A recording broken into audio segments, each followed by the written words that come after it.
Silly words from Matt Friedman. You think that would be enough for him to work hard tonight? Okay. Fair enough. Maybe we're going to beat our Hall of Fame. We'll get to clap it up a little bit. So, without further ado, we have another gentleman to be inducted into our Hall of Fame, and to give him his due, we have to list some big-time help for government. It is here, ladies and gentlemen, Dion Redmond, coming to the stage.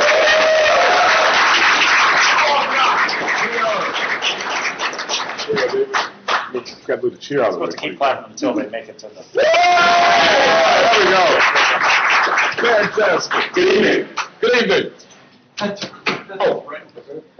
You know, I feel kind of like Scottie Pippen.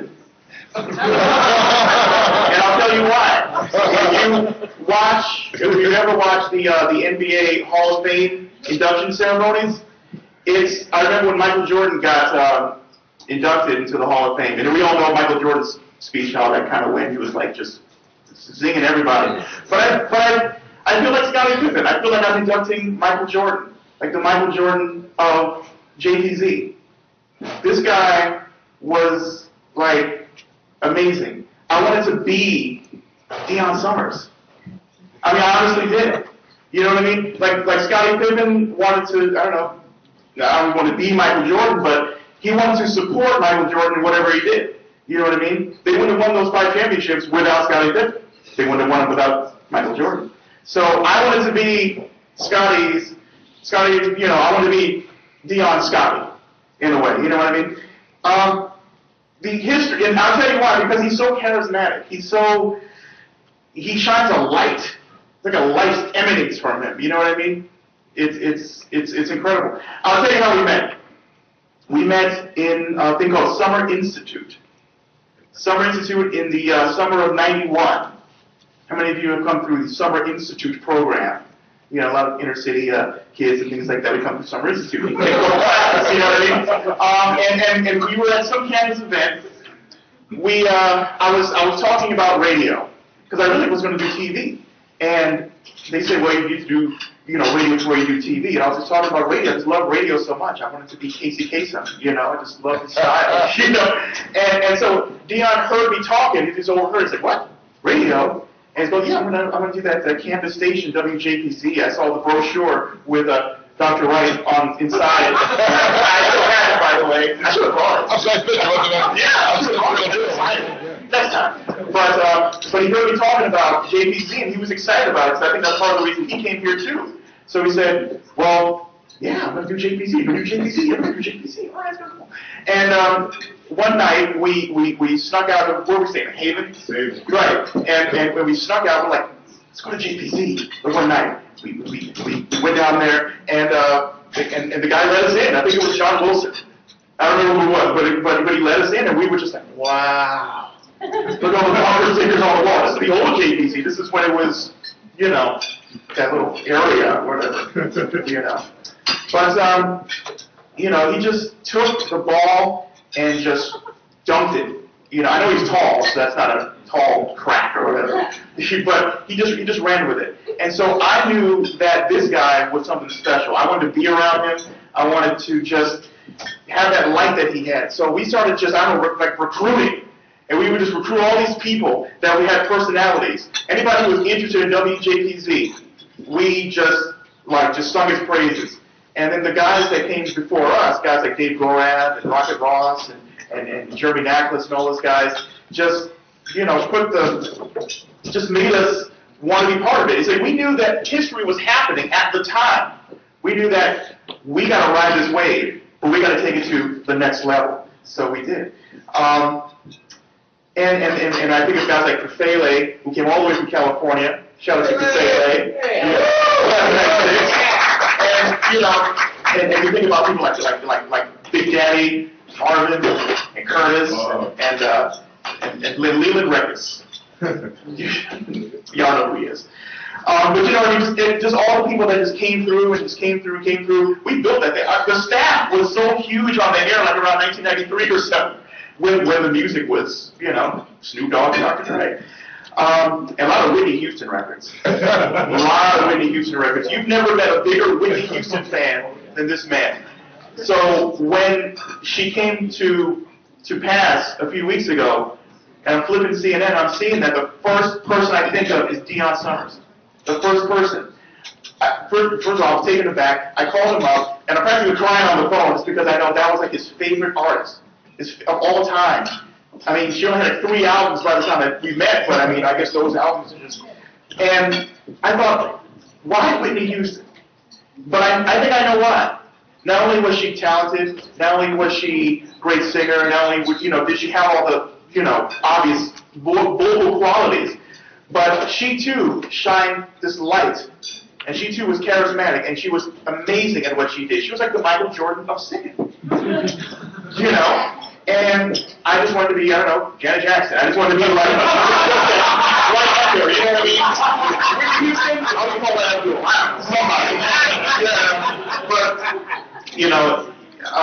I just love you, dude, and it's my honor and privilege. It's probably like the highlight of my JPZ career right here, right now, to induct a close friend of mine, Baltimore's own. Everyone get stand on your feet. You're going to get ready to say it. Come on. Dion! Dion, slow down. WJPZ Hall of Fame inductee, Dion.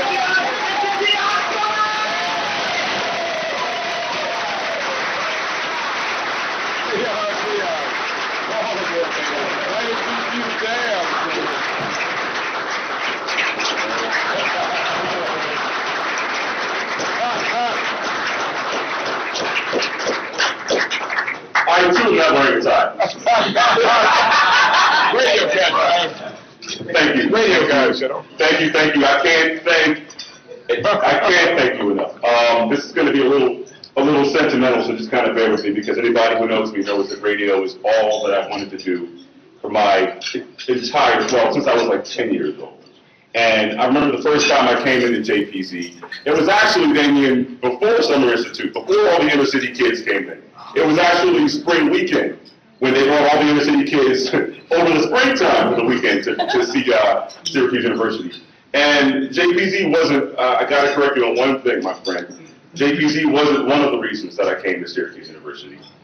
Damn it, it's the only reason. And I say that with all due sincerity. I mean, Newhouse was a great school and it taught us a lot, but, I would not be where I am today, literally, if I hadn't been at JPZ and met a woman named Melanie Kushner, who introduced me to a guy named Russ Allen, who was my first program director. That's what this thing is all about, guys. And I'm so humble, so incredibly humble. I got to get out the thank yous before I forget. I wrote a little cheat sheet, so I'm trying not to, go by it for so much, man. But I'm so humbled, and I'm so happy to be up here. You guys all know where my heart is right now. Thanks to Rick Wright, because before I even set foot, I'm sorry, the spring weekend story.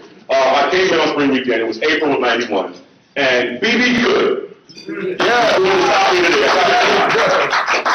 was getting a guest DJ for song number 7, which was Latour, People Are Still Having Sex. I'll never forget that whole thing. And I saw her all the way with the grease pencils and everything, and just thought, I want to be in there. God, I want to be in that studio. I want to do what she's doing.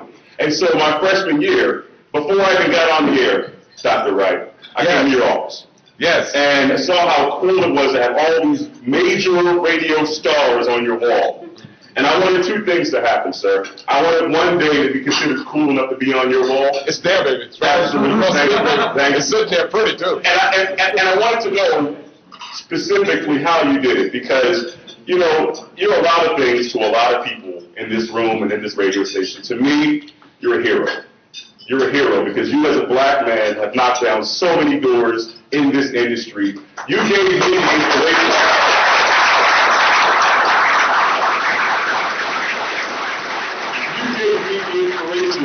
To go to a station like JPZ, where there were very few people who looked like me, who sounded like me, and said, you know what, you can do it. You can do it. I was on with that before I even got my SEC license, sir. So thank you. Thank you, Dr. Wright. Thank God you. bless you. Yes. I got to thank my mother also because she wanted me to. and she is funny because in the beginning she never totally got why I wanted to go to this quote expensive ass school. But now I'm a VP, so she gets it now. Thank you, Mom. Thank you for getting it. Thank you to the people that I've met here. I mean, you know, Tefele, Damien, you know, tons of people who I wish could be here, but you know, are here in spirit. Who I'll give tons of Jewish guilt to, Adam Ironberg. Thank you. I'm humble to the current students. I can say this with all respect in my heart. Some years I said it when I came back and didn't really mean it, but this year, the station sounds awesome. The station sounds awesome, and you guys are headed in such a great direction. I was getting goosebumps this morning when you guys talk about the expansion. Like, I can't wait to be there and see, you know, the studio and the window out from the studio into the hallway. Like, it's a great, great thing. And it makes us realize that, you know, all the work that we did, and even before us, wasn't in vain. I mean, we loved what we did, and it's great to see that the whole tradition continues. One thing, though, for the current students, I have to admit this to you. I have to put you up on some game, current students, okay? JPZ, are you ready for this? JPZ was never, ever about radio, kids. I'm sorry. It was never, ever, ever, ever, ever about radio. Radio was a byproduct of what happened, okay? I need my current students, look to your left, look to your right, at all the people at your table, current students, and understand that you will see these motherfuckers for the rest of your life.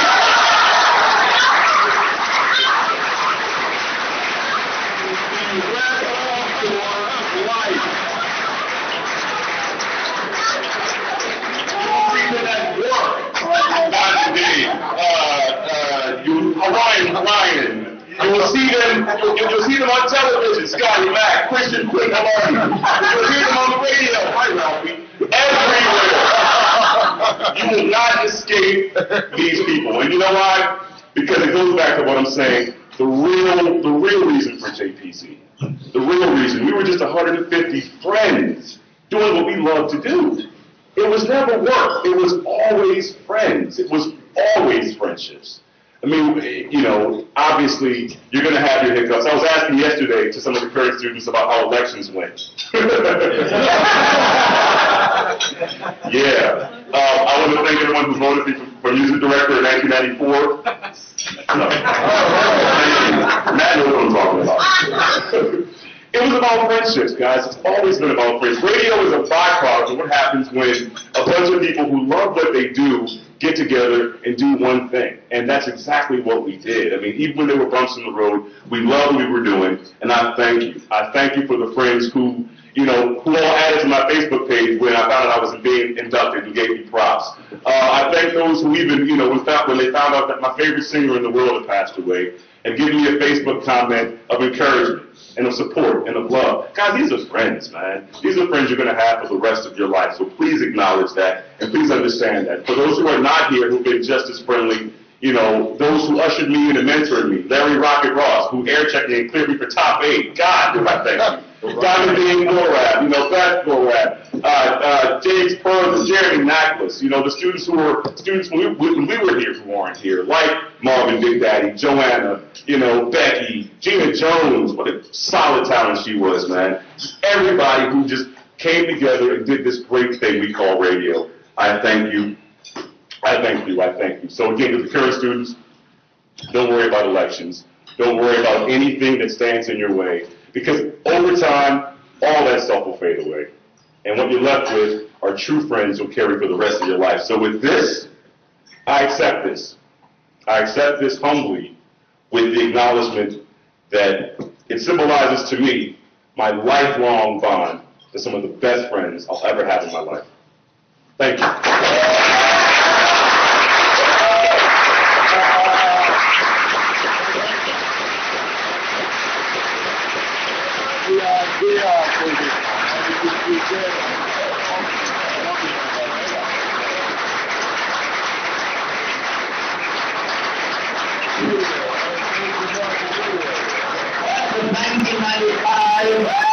And Lewis Hall of Famer, Dion, ladies and gentlemen.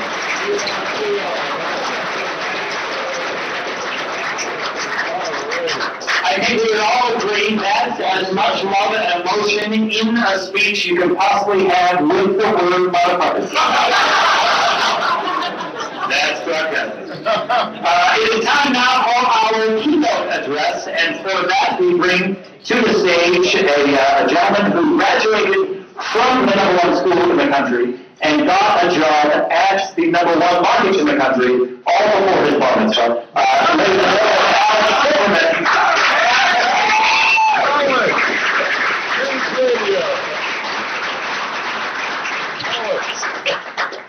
I remember the first time I heard Wayne Cabot on the radio. Believe it or not, it's one of the first memories I have in my whole life, believe it or not. I was 7 or 8 years old, getting into my grandmother's car in Bridgewater, New Jersey, to the demo even then. I remember thinking to myself, what a voice.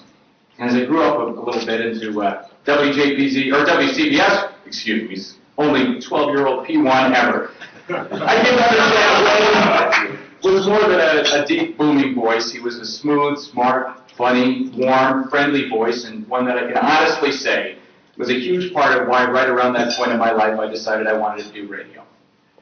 Fast forward a few years, April 20th, 2009, I was a junior here at SU. I was at the gym at Marshall Square Mall listening to WCBS on my iPhone, which is something I did then all the time, as weird as that is. I heard something Wayne had said that struck me as kind of unusual. He mentioned something offhand about smoking pot on 420 on WCBS in New York. And I said, that's weird. So I did the first thing that came to my mind, and I tweeted about it. Wayne's co-anchor, a week later, ended up seeing that tweet and replied to me. Wayne was very excited you noticed his 420 reference. So I thought, great, Wayne Cabot thinks I'm a pothead. But what the hell, I'll send him an email and see what happens. So I introduced myself, told him I'd always admired his work, the whole thing. I grew up listening to him, not expecting him to take me seriously at all. I'll read you one line from the reply he sent to me. I'll read you one line from the reply he sent to me. I hope you're having fun doing both college and radio. These are crazy times in this business, but with change comes opportunity if you know where to find it. And if you do find it, please clue me in. Wayne not only found it for himself at WCBS at the age of 24, but he helped find it for me too. And he treated me like the naive kid I was when I sent that tweet. Had he not invited me to the CBS Broadcast Center to sit in for a couple of hours and hang out with him and Steve Scott, had he not taken the time to listen to my air checks and give me the most valuable advice I'd ever gotten, I don't know where I'd be, but I definitely wouldn't have the dream job that I have today. Wayne has had the honor since 1988 of telling millions of people what's happening in and around the greatest city in the world, and it's my honor right now to introduce my great friend, Wayne Cabot.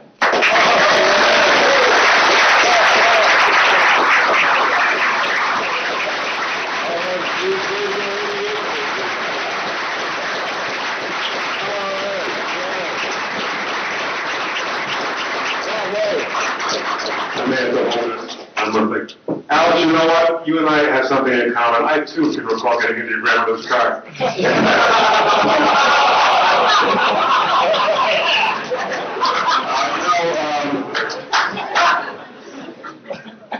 You guys are really impressive. I mean, oh my God, the love you guys have for each other, the love you guys have for radio. I mean, you really, really like radio. It's kind of like a 12-step program. And I will say, my name is Wayne, I'm a radio geek, and one of you, together we can persevere. Is that going to work? Okay, how's that? Speak to my navel. All right, I'm going to have to hold this thing. You know, college radio is super impressive, but what I'm learning about this particular college radio station beats anything I've ever witnessed, seen, heard, and I am really in awe of all of you and humbled by you just sitting here tonight. And it is true, we make friends for life, like it or not, we're stuck with each other. I think we all pretty much like it. We have a great college radio station in New York. Maybe many of you know the WFUV, the Fordham station. There's a guy, Pete Formentel, who's been on the radio station there forever, right? Yes, book writer. Doc knows him. Right. 50 years maybe he's been on that radio station. And he said something that I wanted to share with you guys to see if you agree with it about radio. He said, radio is a miracle. You can define it artistically, scientifically, technologically, but snatching sounds out of the air and bringing them into our heads, into our minds, and into our hearts was and always will be a miracle. Radio is a magic box. It is the most intimate form of communication that we have, next to lovemaking, he said, unquote. Well, my wife Jill is here, so I won't talk about the lovemaking. I will talk about the love we all clearly have for radio. So we do it. I'll pass along a couple of things that I've picked up over 30 and so years of doing this on the air. There have been so many changes, as Alex alluded to, as I said to him, and that no one really knows where it's going. But one thing remains constant about radio. One thing endures, and that this is an amazing medium, and sometimes we lose sight of that. And I just want to sort of hit the reset button and touch base with that. I used to work for a pothead PD. And I remember him, 420. I remember him pulling into the parking lot of my first commercial radio station, and he got out of his little rusty Toyota Tercel, and smoke wafted from his door. And he got out, coughed a couple times, and pointed up at the towers behind the radio station and said, I don't get it. How is it that you can, like, hear sounds through the air? How is it that you can't see it, you can't hear it, and sounds just come through the air? I got to be honest with you. I didn't know the answer then. I still don't know the answer. I mean, okay, there's waves and modulation and all that stuff, and I get that. There's a science to it. But it's so much more than that. It really is something that can best be described as magic. It's not mysticism, but it is something really special that goes beyond just the science of it. And you think about it, you're sending through the air your own thoughts, you're sending through the air your own art to unknown people who are decoding it and listening to it and relating to it. People you may never know, souls that may never know you, but you're making a connection. It's really impressive. I went to a birthday party. Beautiful, refined, elegant woman who just turned 100. And people gathered around her, 35 stories over this, on this patio overlooking Manhattan. And they gathered around to hear her speak. And you had to listen carefully. She had a soft little voice. And the first thing she said was, 100 years over my life, the one thing that really sticks out most of anything was when my daddy came home and pulled out from his pocket a little crystal. And through this crystal, he wrapped some wires around it, and suddenly we're hearing voices from faraway cities, faraway people. Think about that for a second. It's the 1920s in Kansas. And all you've ever heard before was the voices in your house, your brothers and sisters and your parents. Maybe someone played the piano. Maybe somebody had a phonograph. But now, Dad took out of his pocket this little magical thing that's pulling in voices from 20 miles away, 100 miles away, several hundred miles away. Unbelievable. Just think of what that must have been like to her. It really was magical. I think it really still is magical. My daughter came downstairs a couple nights ago. Jill was in the room. She could attest to this.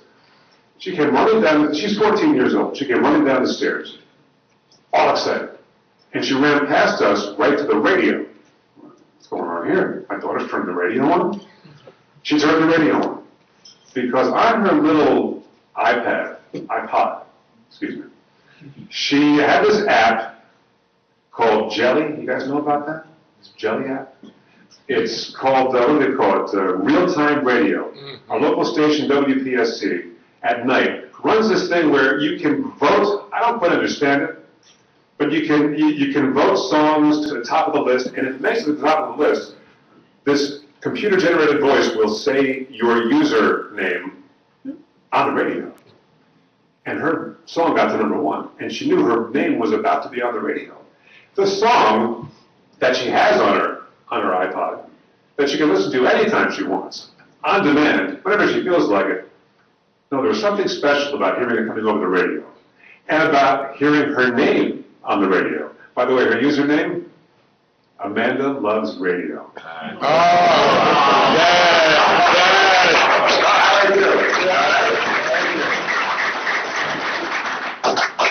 So, to hear it on the radio, to be 14 years old and too cool for the room, to see her react that way was pretty awesome to me. I still think radio is cool. And I want you, and I know you guys do too, I can tell, on this 12-step program that we're talking to.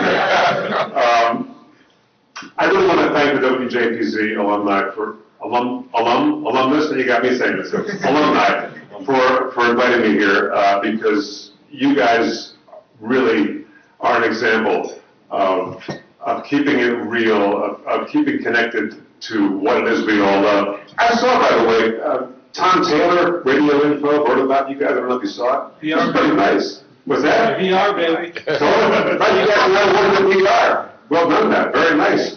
Tom wrote about tonight's event. He said, the WJPZ alumni are maybe the best networked collection of college radio folk in the country.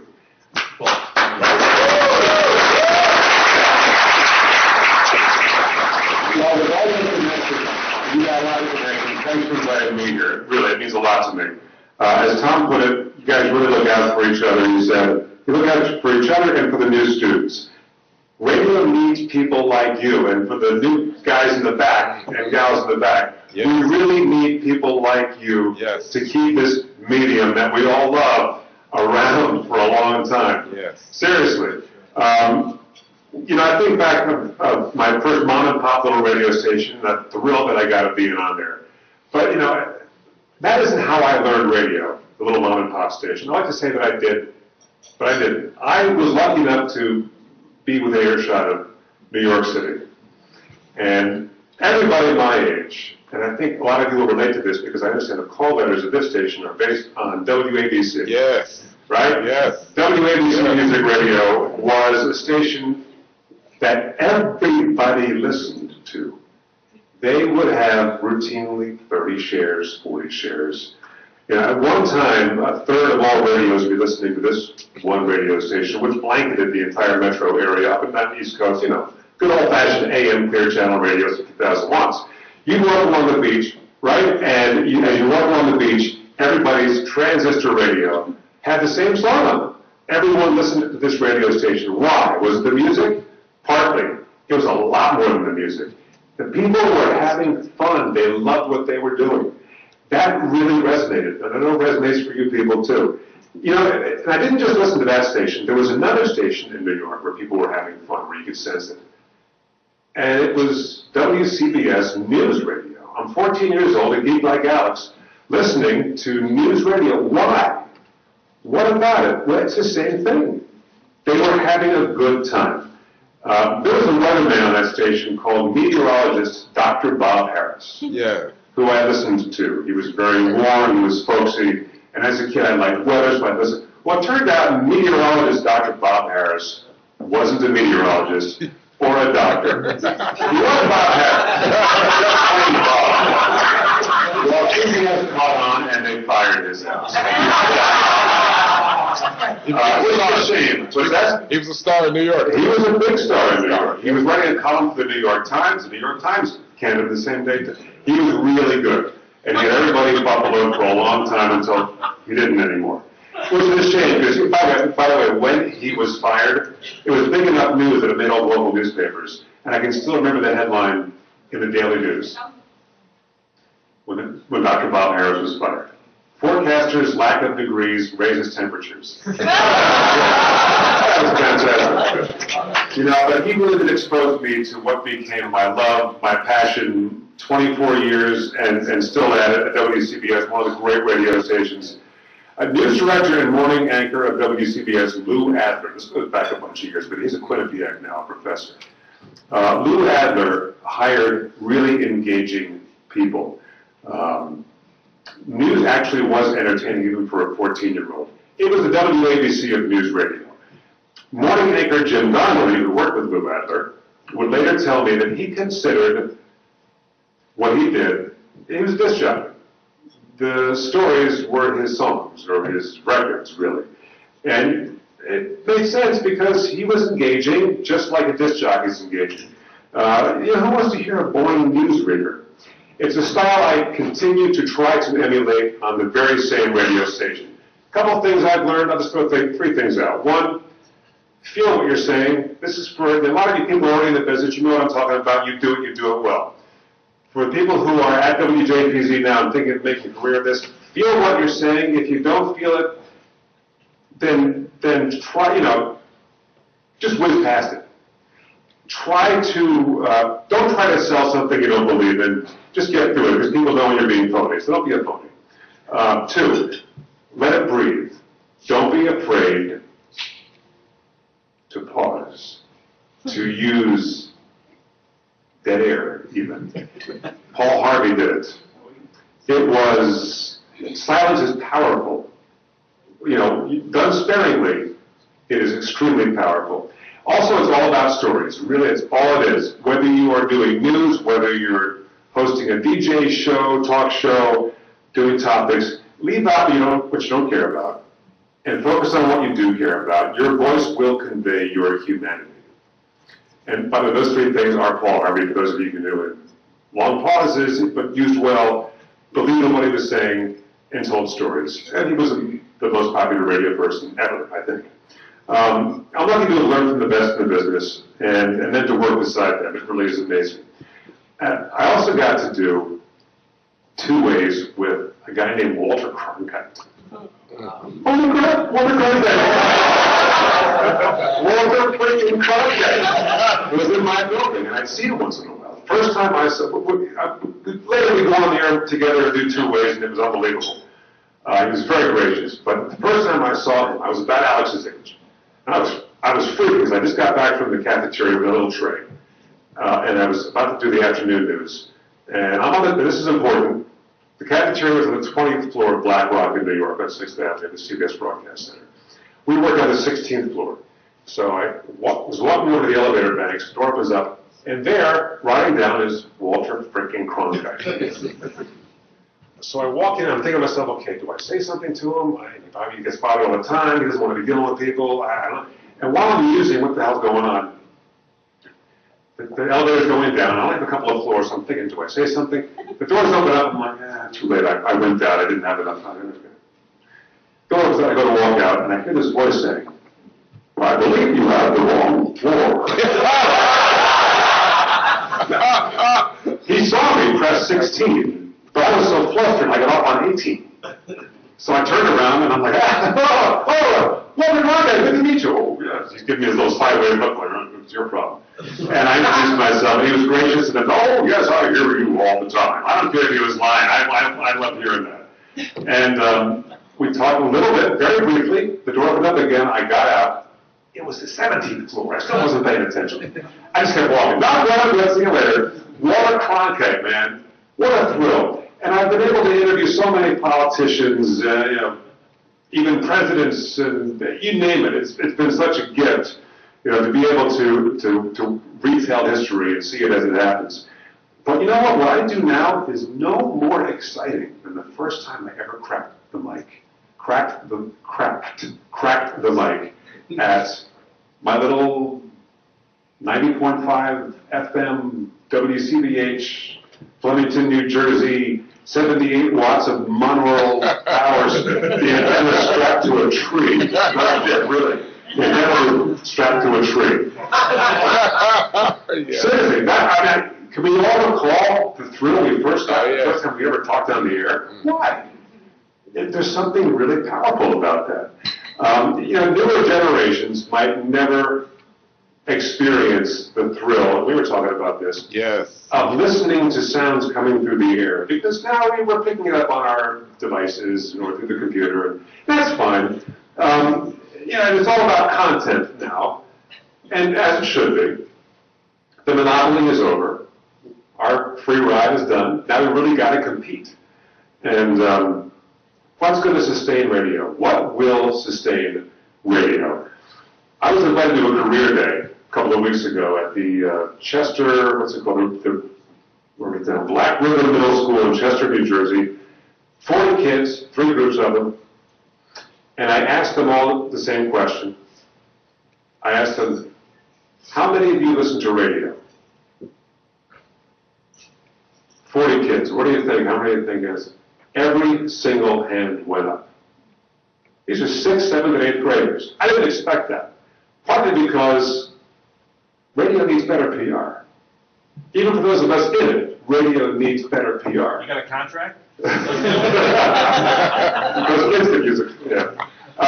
They weren't just being nice. They actually named stations. They named people on the air. One kid named Mark Levin. I listened to him too once in a while, but the kid was in 6th grade. But you know, what is it about it? People, think about the people who you admired at radio, people who you emulated. It's people who connect. Because there's an intimacy that no medium can match. TV shows you the image, right? Radio lets you imagine the image, and that's so much more powerful. Nothing is more intimate than that. TV pays the salaries, I'll say that, but radio has the stars. One guy who did both was Ben Farnsworth. Some of you remember him from New York radio and TV, because he anchored PM Drive and WCBS, a shift I do now. Before that, or excuse me, after that, for 15 years, he was on Channel 4. He was so popular, he knew how to connect with people. People loved him in the market. He was on TV for 15 years. But he came back to radio, and I worked with him again at WCBS in the late 90s. And he said after all the years he spent on TV, every time someone stopped him on the street or talked to him, they would remember something from radio. They would bring up radio, never TV, because of the intimate connection. When you get behind the mic, it's really your responsibility to make that connection happen. That's what's going to, I think, sustain radio. But that's not all. Unless you put yourself out there and break down that fourth wall, unless you really embrace the audience directly, you're just an announcer. You're Ron Burgundy. Not exactly as sincere as you could be. Use your humanity to connect with listeners. It is, human nature to belong. Familiarity gives us comfort, and that's really what we all seek, and that's what radio does. We're not science, we're souls. The science is the hardware, we're the software that adapts, that interacts, that connects. We do radio because we love radio. The passion we have for this craft is remarkable. We endure crappy hours, crappy pay. We hardly mind because we love it. But that love is probably not enough to keep this medium we love going. We've got to challenge the status quo, and that's especially for you folks in the back. Some of us are too old, it's over, it's done. But you guys, we're going to be hopefully working for you guys someday. I've seen the alumni list of people who've been at Syracuse and at WJPZ. It is really impressive. Syracuse creates leaders. You're the ones who will either rejuvenate radio or preside and watch over its agonizing decline. You can do this. You got to challenge, though, how radio is done, how it's perceived, how it's measured even. Just give me 1 second to talk about the biggest fraud that we all participate in, and that is Arbitron. How can we get worse for Arbitron? Right? Oh, God. I mean, there's a reason Arbitron just lost accreditation in 5 markets last month, because it's not realistic. Tiny sample sizes, ridiculous weighting of low response demographics to amplify their reporting and their significance to the way ratings are calculated. We got a memo last month, Alex could vouch for this, in our newsroom. It's about teasing stories to keep people listening. And I wrote down what our boss wrote. He did a very nice job, and by the way, don't snitch back. Thank you. He did a great job explaining that in the universe of Arbitron, it's all about, cume and time spent listening. As most of you know, cume is the total number of ears, and the time spent listening is how long they listen. His explanation is dead on, but this system is crazy. Okay, TSLs measure within 15-minute increments, right? 4 quarter hours. It resets at the top of the hour, 15, 30, 45. It resets each time. You have to, in order to count for any radio listening at all, you have to have 5 minutes within that quarter hour. It doesn't have to be consecutive, but 5 minutes within the quarter hour. Okay. Follow along here.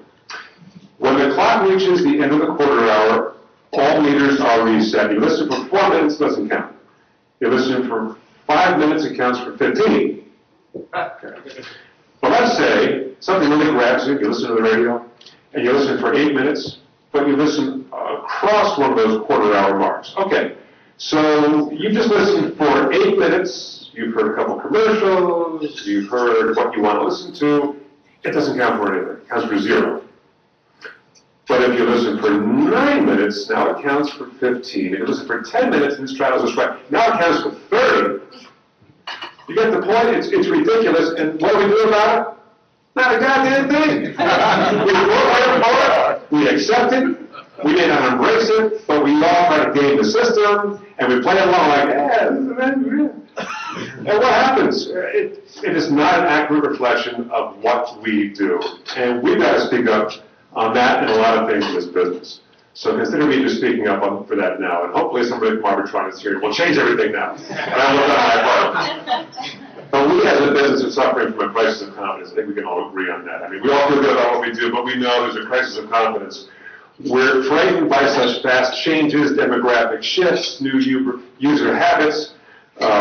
We've got to challenge our own rules. We've got to challenge our own misperceptions. Did you know 75% of Americans listen to the radio every day?